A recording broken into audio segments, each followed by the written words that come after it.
Class 12 का एक important topic देखेंगे। क्या है? State and proof Gauss law in electrostatics, या कभी कभी ऐसे भी क्वेश्चन पूछता है प्रूव गॉस थ्योरम।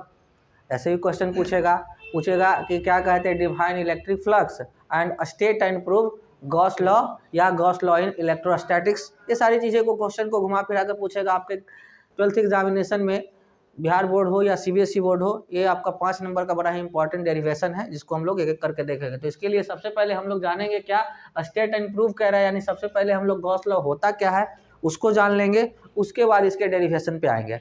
ठीक है, तो बोला गया इसका डेरिवेशन क्या कहता है कि Gauss law it state that, ये क्या बताता है कि the total electric flux of a given surface, क्या बोला गया है कि किसी भी सरफेस एरिया का क्या कहते हैं जो होता है वह किसी भी एरिया का जो इलेक्ट्रिक फ्लक्स होता है वो किसके बराबर होता है, 1/E0 के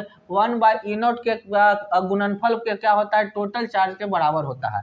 यानी कि अगर 1/E0 को उस सरफेस एरिया के टोटल चार्ज से मल्टीप्लाई कर देंगे तो जो हमें प्राप्त होगा वो क्या प्राप्त होगा, क्या प्राप्त होगा, गॉस लॉ इलेक्ट्रिक फ्लक्स।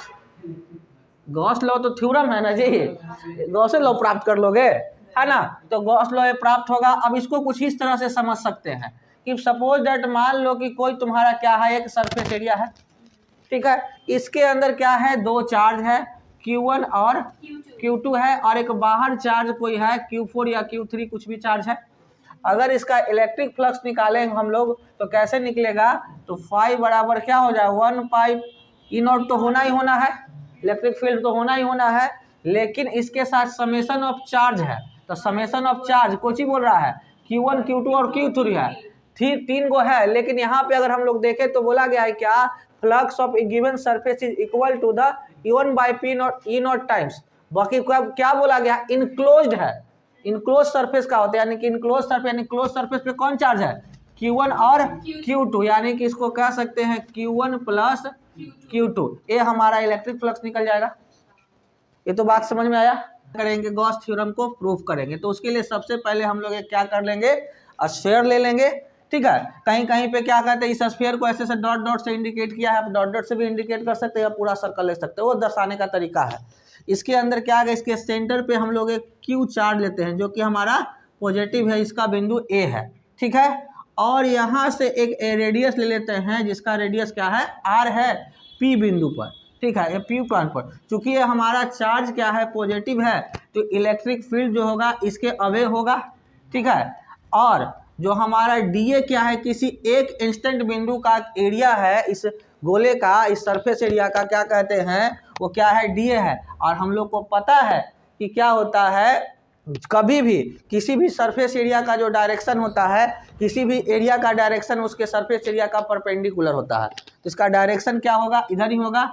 यानी जो इसका डायरेक्शन है इलेक्ट्रिक फील्ड का, वही क्या कहते हैं, डायरेक्शन सेम क्या है, किसका है, इस एरिया का डायरेक्शन है। अब हम लोग आते हैं इसके क्या कहते हैं, डेरिवेशन पे। तो हम लोग को पता है बाय डेफिनेशन क्या होता है, हाई बराबर integration of E dot DA, ठीक है। अब ये हमारा क्या है, यहीं पे मिस्टेक्स था जो हो जाता है। अब इसको क्या करेंगे, चूंकि A हमारा क्या होता है, डॉट प्रोडक्ट है, तो डॉट प्रोडक्ट होता है, तो डॉट प्रोडक्ट जब उसको निकालते हैं तो क्या हो जाता है, EDA cos थीटा, ठीक है। ये डॉट प्रोडक्ट, अगर आपका A क्रॉस B हो तो वो हो गया क्या, AB साइन थीटा, लेकिन अगर वहीं पर A डॉट B हो तो आपका क्या होगा, AB cos थीटा, ठीक है। तो ये दोनों में अंतर, डॉट प्रोडक्ट के लिए cos थीटा होता है दोनों के बीच का, और क्रॉस प्रोडक्ट के लिए साइन थीटा होता है। चूंकि हमारा यहाँ पे क्या है, डॉट प्रोडक्ट है, तो EDA cos थीटा हो गया, ठीक है। अब यहाँ पर इसको आगे की ओर सिंप्लीफाई करते हैं, तो DA ही है। अब थीटा का मान क्या ले, तो चूंकि देखो DA क्या है, E और DA के बीच का एंगल है, तो ये भी ऐसे जा रहा है और ये भी ऐसे जा रहा है, तो दोनों के बीच का एंगल कितना हो जाएगा, 0 डिग्री। हाँ, 0 वही चीज़ का, अगर निगेटिव अगर उल्टा लोगे तो 180, नहीं तो सीधा लो तो 0 डिग्री। ठीक है 0 डिग्री, तो 0 का कॉस अगर यहाँ हम लोग थीटा बराबर ले लें 0 डिग्री, क्योंकि दोनों का डायरेक्शन सेम है, एक ही डायरेक्शन में इधर जाता और दूसरा इधर जाता तब ना 180 होता, लेकिन ये भी इधर ही जा रहा है ये भी इधर ही जा रहा है, दोनों का एंगल कितना हो जाएगा 0 डिग्री। तो यहाँ पर लग देंगे कॉस 0 डिग्री। ठीक है, अब इसके आगे हम लोग इसको सिंप्लीफाई करेंगे तो कॉस 0 का मान क्या होता है 1 होता है ना 1, तो यहाँ पर लिख सकते हैं ई डॉट डी ए। यहाँ तक कोई दिक्कत? यहाँ से के बाद अब हम लोग आगे की ओर प्रोसेस करते हैं, यहाँ वाले चीज एरिया को क्या करते हैं इरेज कर देते हैं। अब क्या करते हैं ई को हम लोग बाहर लेके चले जाते हैं, ई को बाहर रख दिए और इंटीग्रेशन दिए, क्योंकि हम लोग को एक रेस्पेक्ट में इंटीग्रेट करना है और किसी एक पॉइंट का क्या कहते हैं एरिया डीए है, तो पूरे का अगर सम करेंगे तो क्या हो जाएगा उसका एरिया क्या होता है सरफेस एरिया, अभी हमने बताया था 4 पाई आर स्क्वायर। तो इसको लिख सकते हैं E dot 4 pi R square. अब आते हैं एक लाइन और आगे की ओर बढ़ा लेते हैं। ठीक है, अब यहाँ पर ई का मान जो इलेक्ट्रिक फील्ड का मान होता है वो कितना होता है, तो हम लोग को पता है ई का मान क्या होता है 1/4 पाई ई नॉट क्यू बटा आर स्क्वायर। अब ये मान हम लोग यहाँ से इस पर रख देंगे तो हम लिख सकते हैं फाई बराबर 1/4 पाई ई नॉट गुने